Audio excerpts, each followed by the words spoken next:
Hey guys, Jordan from G-Force. Today we're going to assemble our TR6060 mock-up transmission. All of our swap blocks require two simple tools, a hammer and a crescent wrench.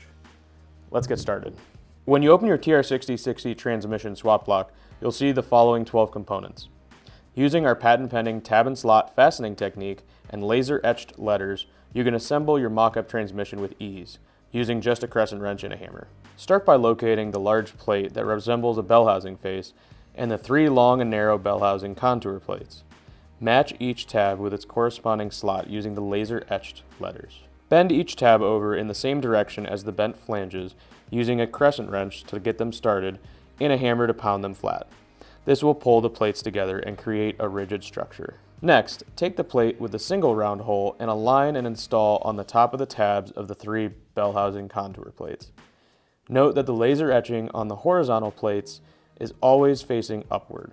Bend over the tabs. Now, insert the three transmission case plates and the top shifter plate as shown below. Bend over the tabs that you inserted into the slots. Now we will bend the tail shaft plate 90 degrees at each laser perforated seam, as shown. Take the last flat plate and align the slots to the tabs in the tail shaft plate you just formed and insert through the side of the flat plate that has the laser etching, and then bend over the tabs. Now align and install the tail shaft assembly to the four plates on your trans mock-up and bend the tabs over to affix everything together. We include a flange with mounting provisions to replicate those on a 2016 and newer TR6060 if applicable. Install as shown if necessary. And that wraps up the assembly of our TR6060 mock-up.